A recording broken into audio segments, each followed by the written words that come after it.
Baik, di sini saya akan membahas materi tentang bagaimana dinamika, historis, dan urgensi wawasan Nusantara sebagai konsepsi dan pandangan kolektif kebangsaan Indonesia dalam konteks pergaulan dunia. Upaya penegakan hukum di suatu negara sangat erat kaitannya dengan tujuan negara. Anda disarankan untuk mengkaji teori tujuan negara dalam buku Ilmu Negara Umum menurut Cranbrook dan T.K.B. Soberdin 1975. Kehidupan manusia tidak cukup hidup dengan aman, teratur, dan tertib. Manusia perlu sejahtera.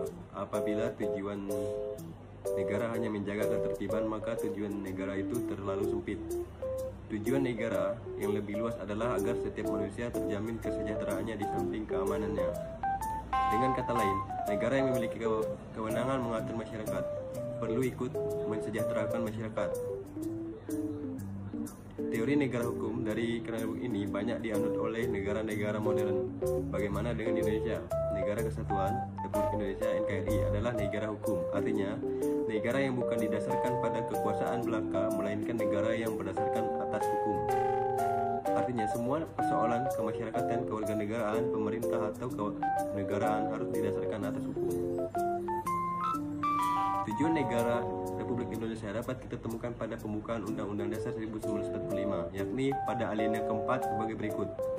Untuk membentuk suatu pemerintah negara Indonesia yang melindungi segenap bangsa Indonesia dan seluruh tumpah darah Indonesia, untuk memajukan kesejahteraan umum, mencerdaskan kehidupan bangsa, dan ikut melaksanakan ketertiban dunia yang berdasarkan kemerdekaan, perdamaian abadi, dan keadilan sosial.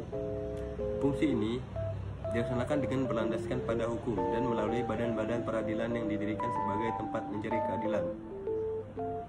Bagi Indonesia, dalam rangka menegakkan keadilan telah ada sejumlah peraturan perundangan yang mengatur tentang lembaga pengadilan dan badan peradilan. Peraturan undang-undang dalam bidang hukum pidana, kita memiliki Kitab Undang-Undang Hukum Pidana (KUHP) dan Kitab Undang-Undang Hukum Acara Pidana (KUHAP).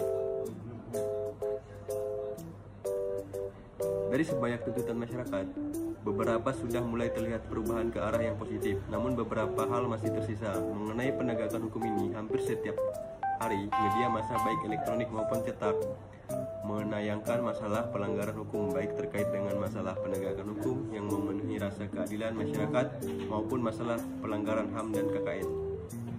Menggali sumber historis, sosiologis, politis tentang penegakan hukum yang berkeadilan di Indonesia. Sumber tentang penegakan hukum di Indonesia yang meliputi sumber historis, sosiologis, dan politis. Dengan menggali sumber-sumber masalah penegakan hukum, diharapkan lembaga atau badan kekuasaan yang merdeka untuk menyelenggarakan peradilan guna menegakkan hukum dan keadilan. Upaya menegakkan hukum dan keadilan sangat terkait erat dengan tujuan negara. Untuk memahami bahwa salah satu tujuan negara Republik Indonesia adalah melindungi warga negara atau menjaga ketertiban selain berupaya mensejahterakan masyarakat. Dalam tujuan negara, sebagaimana dinyatakan secara eksplisit, dinyatakan bahwa negara melindungi segenap bangsa Indonesia dan seluruh tumpah darah Indonesia, memajukan kesejahteraan umum, dan mencerdaskan kehidupan bangsa serta melaksanakan ketertiban dunia.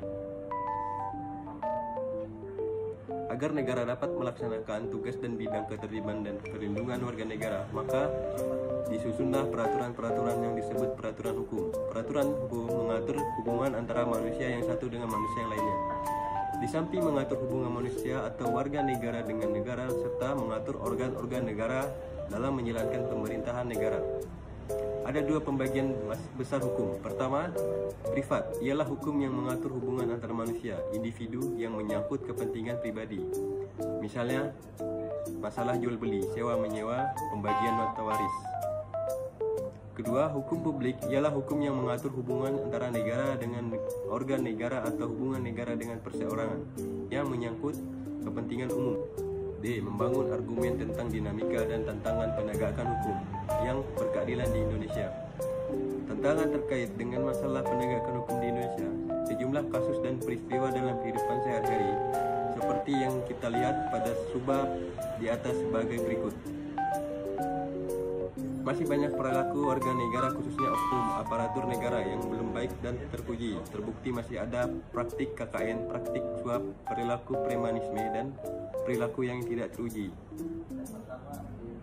masih ada potensi konflik kekerasan sosial yang bermuatan sara, tawuran, pelanggaran HAM, dan sikap etnosentris.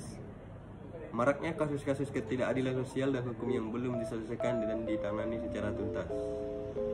Penegakan hukum bertujuan untuk mewujudkan peraturan hukum demi terciptanya ketertiban dan keadilan masyarakat. Apa yang tertera dalam peraturan hukum, pasal-pasal hukum material, siogianya dapat diterwujud oleh proses pelaksana atau penegakan hukum di masyarakat. Dengan kata lain, penegakan hukum pada dasarnya bertujuan untuk meningkatkan ketertiban dan kepastian hukum dalam masyarakat sehingga masyarakat merasa memperoleh perlindungan dan hak-hak kewajibannya. Negara hukum merupakan organisasi kelompok masyarakat tertinggi karena mempunyai wewenang untuk mengatur mengendalikan masyarakat, bahkan memaksa secara sah untuk kepentingan umum yang lebih tinggi dan demi tegaknya hukum. Negara pun dipandang sebagai subjek hukum yang mempunyai kedaulatan sovereignty yang tidak dapat dilampaui oleh negara manapun. Ada 4 fungsi negara yang dianut oleh negara-negara di dunia, ialah melaksanakan penertiban dan keamanan, mengusahakan kesejahteraan dan kemakmuran rakyatnya, pertahanan dan menegakkan keadilan. Kesimpulannya, dalam konteks pergerakan nasional Indonesia, wawasan Nusantara sebagai konsep dan pandangan kolektif kebangsaan Indonesia memiliki dinamika historis yang signifikan. Wawasan Nusantara yang terkait dengan kesadaran berbangsa dan bernegara telah berperan sebagai modal utama bagi bangsa Indonesia dalam melaksanakan, mengisi, dan mempertahankan kemerdekaan. Dalam era globalisasi, kesadaran berbangsa dan bernegara menjadi sangat penting untuk menghadapi tantangan yang dihadapi oleh negeri kita.